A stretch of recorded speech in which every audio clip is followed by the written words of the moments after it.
next, we have Dr. Michelle Berry.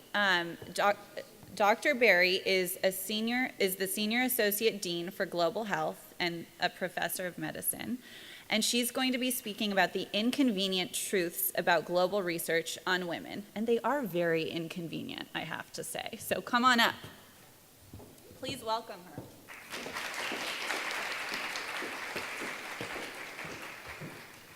First, I have to say a few introductory words. When Lynn and Marcia came up to me a couple months ago and asked me to do this talk, I said, well, I don't do research in global women's health. What I do is I'm a clinical tropical disease doctor, and I'm very interested in the ethics of doing research overseas. So Marcia said to me, well, why don't we do the ethics of research in women overseas? And she gave me a wonderful student, Amanda Monarat, who I think must be in this audience somewhere, thank you, who is a senior in Hum Bio. And so I dedicate this talk to Amanda. So the first slide is just some hard facts about women when you think about research and doing research on them. And that is that 70% of the world living in poverty are women. And these are some of the conditions you find them in. And when I talk about living in poverty, I'm talking about now living under the $1.25 a day, which is a new benchmark that the World Bank has set. When we think about doing global health research on these women, we have to remember it's an extremely complex problem. They're often a vulnerable population living in poverty.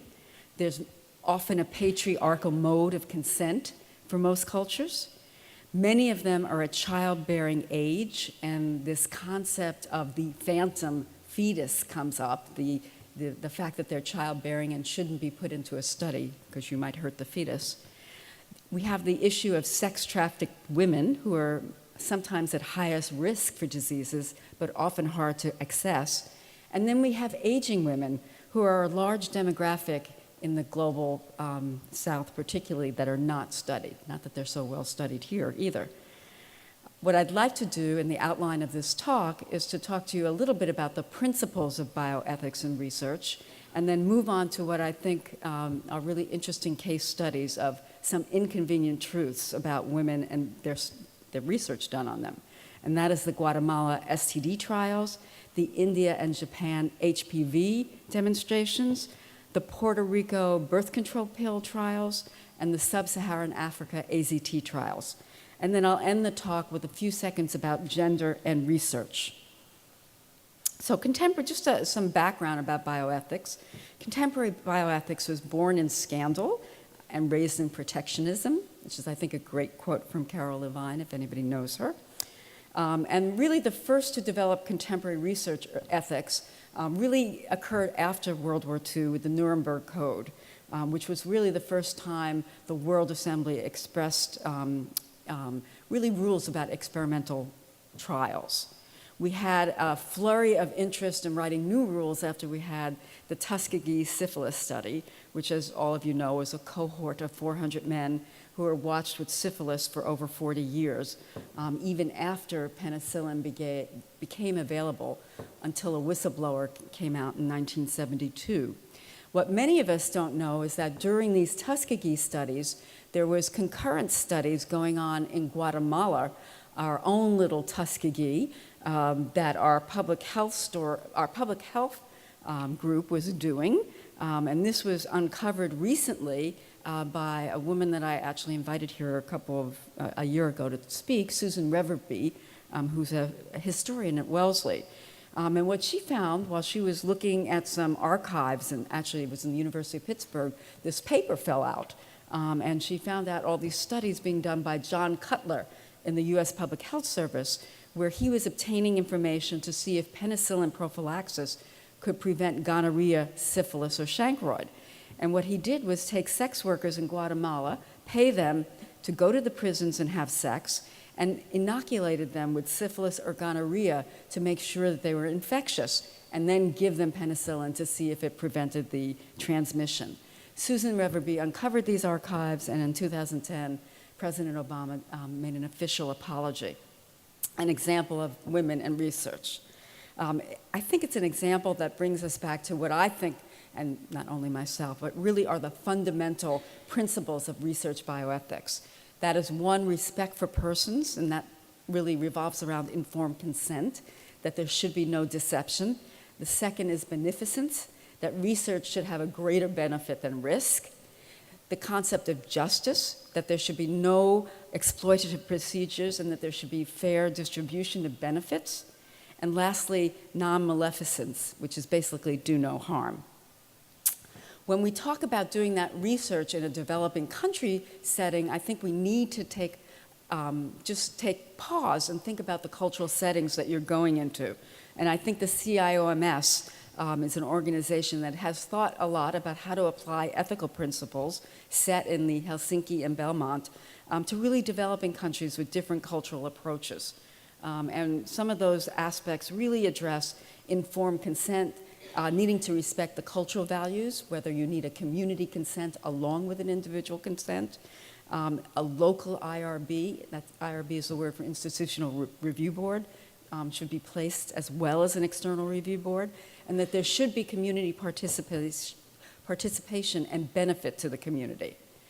I talk a lot about this because what's happening now is a tremendous outsourcing of research. And before I go into how we're outsourcing our research, even though we're at Stanford, we do a lot of research here, I just want to talk to you a little bit about the players in this outsourcing of research. One is pharma. Two is the contract research organizations, or what are called the CROs. The AROs, which are academic research organizations, these consortium of universities. NGOs, which are non-governmental organizations. And then there are individuals out there doing research.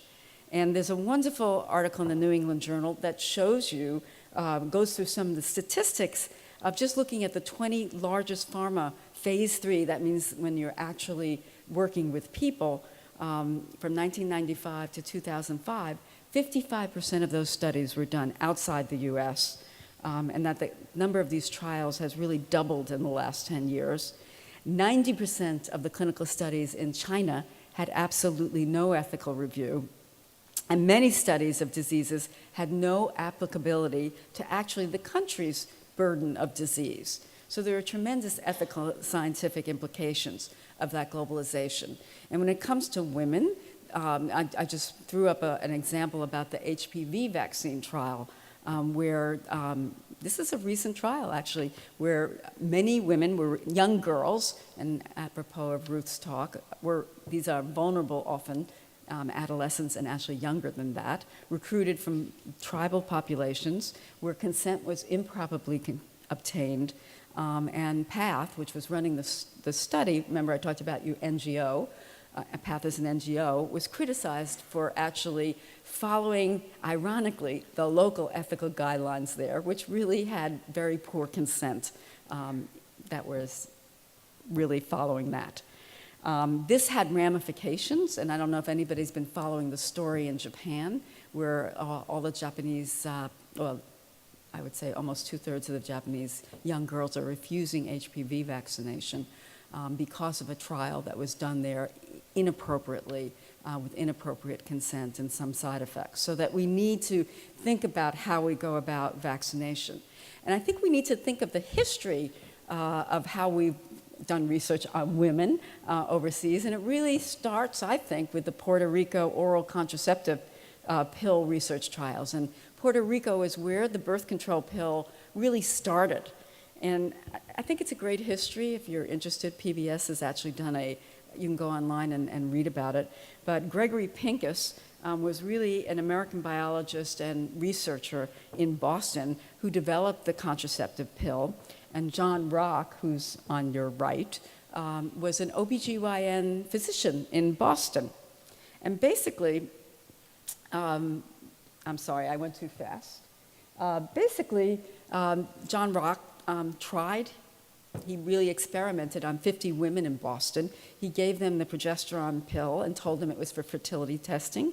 He had no ovulation for 21 days. And then he stopped it for a week because he thought it was important that women still menstruate and think they're still women, which is kind of interesting in itself in another lecture.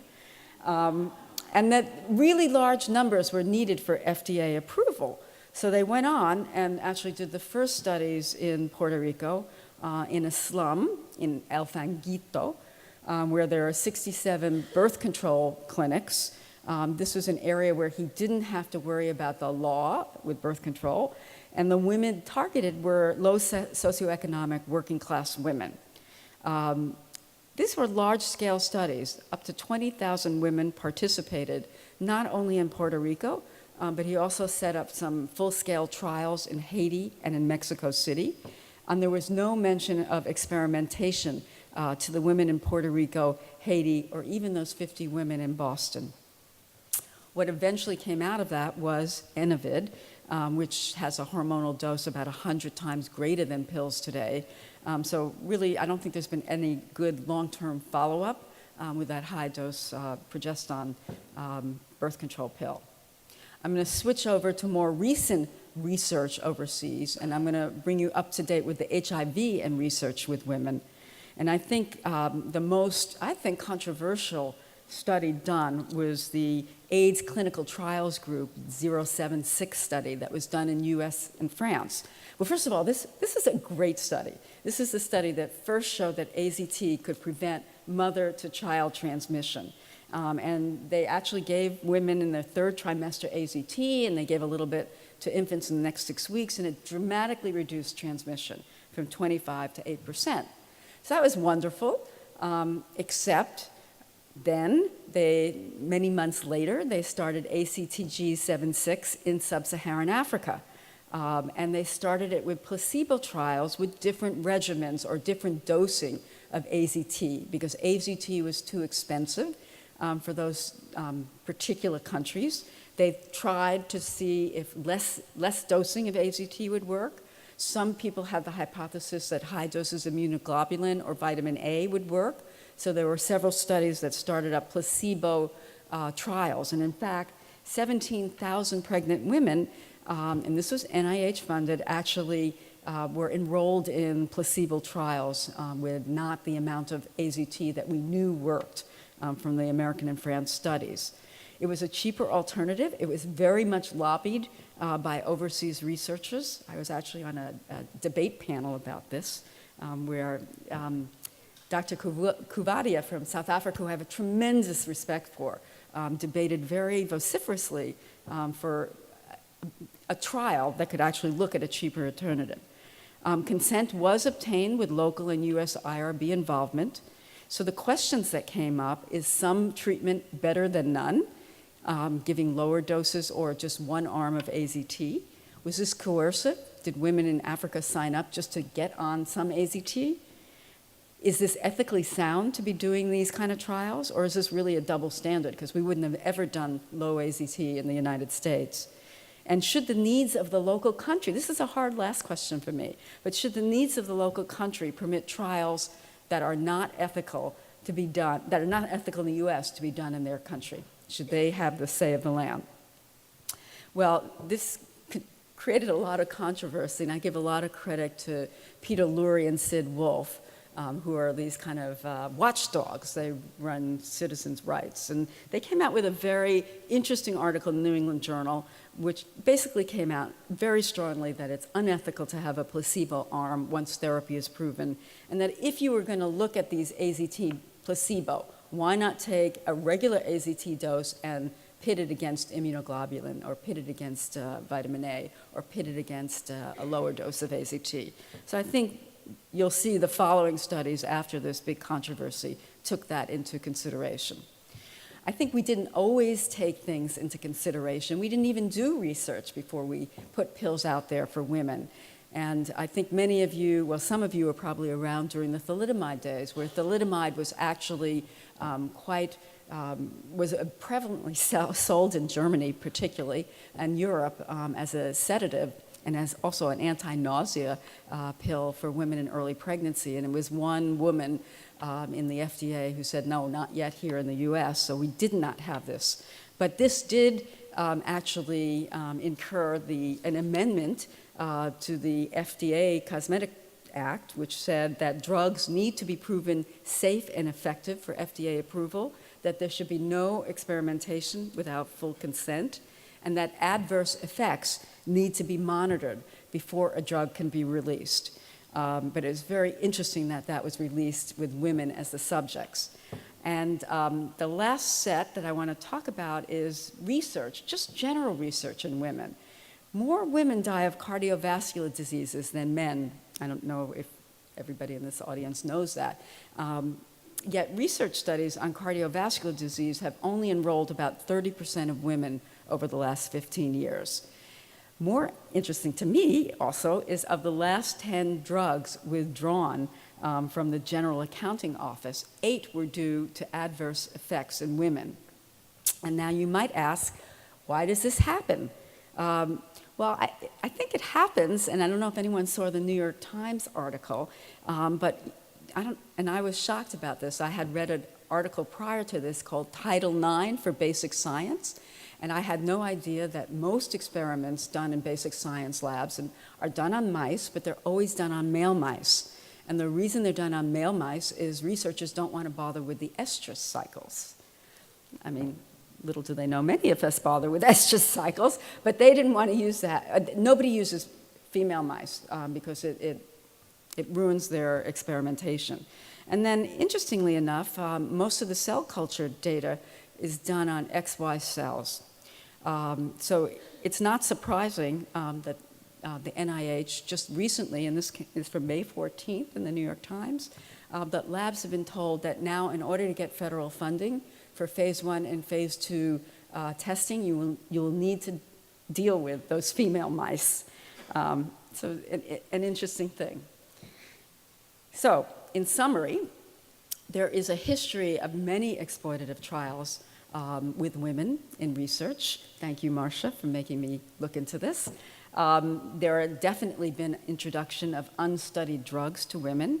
I think that global outsourcing of research trials will only continue as it's much cheaper to do them overseas. You get much higher enrollment, and these populations tend to be vulnerable women.